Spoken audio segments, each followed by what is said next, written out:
بسم اللہ الرحمن الرحیم۔ السلام علیکم ورحمۃ اللہ وبرکاتہ۔ پچھلے لیسن کے بعد ہم نے یہ سمجھ لیا کہ کسی اسم کی حالت جر میں آنے کی صرف دو وجوہات ہیں۔ پہلے نمبر پر حالت جر والے اسم سے پہلے کوئی حرف جر ہوگا، جیسے فی العذابی۔ فی حرف جر ہے جس نے العذاب کو جر دے دی۔ دوسرا یہ کہ حالت جر والے اسم سے پہلے اس کا مضاف ہوگا، جیسے عذاب الناری۔ عذاب مضاف ہے اور النار مضاف الیہ۔ پہلی مثال حرف جر کے ساتھ اسم کو حالت جر میں دیکھ کر ہم نے مرکب جاری کو پہچان لیا، اور دوسری مثال میں دو الفاظ کا خاص تعلق دیکھ کر مرکب اضافی معلوم کر لیا۔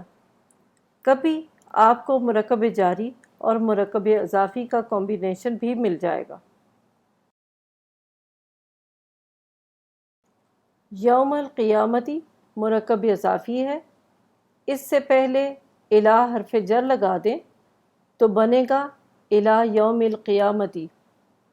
ترجمہ ہوگا قیامت کے دن تک۔ اب ہم چارٹ کی مدد سے دیکھتے ہیں کہ کیسے مرکب جاری اور مرکب اضافی مل کر ایک مجموعہ بنتے ہیں۔ جیسے فی العذابی مرکب جاری ہے، حرف جر فی نے العذاب کو جر دے دی۔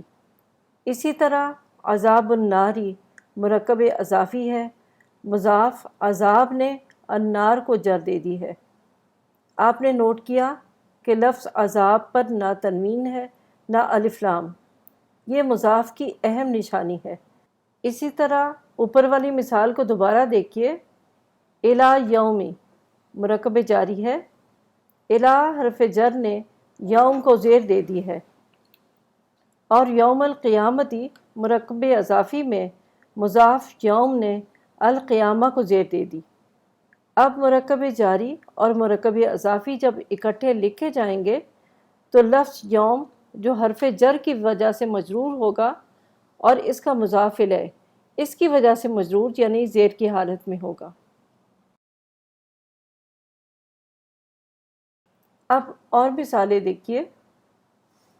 فضل اللہ مرکب اضافی ہے، مضاف پوزیسڈ پر نہ الف لام نہ آخر میں تنوین، اللہ مضاف الیہ ہے یعنی پوزیسر، اور یہ ہمیشہ حالت جر میں ہوتا ہے۔ فضل اللہ سے پہلے من لگا دیں تو بنتا ہے من فضل اللہ، اللہ کے فضل سے۔ من نے مضاف اسم فضل کو حالت جر دے دی ہے۔ علی طعام المسکین مسکین کے کھانے پر۔ بی اصحاب الفیل بی حرف جر ہے، اس کی وجہ سے اصحاب حالت جر میں ہے اور الفیلی مضاف الیہ ہونے کی حیثیت سے حالت جر میں آ گیا۔ ترجمہ کیجیے۔ ہاتھی والوں کے ساتھ۔ من شر حاسد حسد کرنے والے کے شر سے۔ من حرف جر جس نے اسم شر کو جر دی ہے اور حاسدن مضاف الیہ ہونے کی حیثیت سے جر میں ہے۔ فی آیات القرآنی قرآن کی آیات میں۔ فی لیلۃ القدری قدر والی رات میں۔ من ربی موسیٰ موسیٰ کے رب سے۔ لرب العالمین جہانوں کے رب کے لیے۔ فی دین اللہ اللہ کے دین میں۔ اس طرح مرکب جاری اور مرکب اضافی والی آیات کے چھوٹے چھوٹے ٹکڑے لے کر ہم ان کا ترجمہ بہت آسانی سے سمجھ سکتے ہیں۔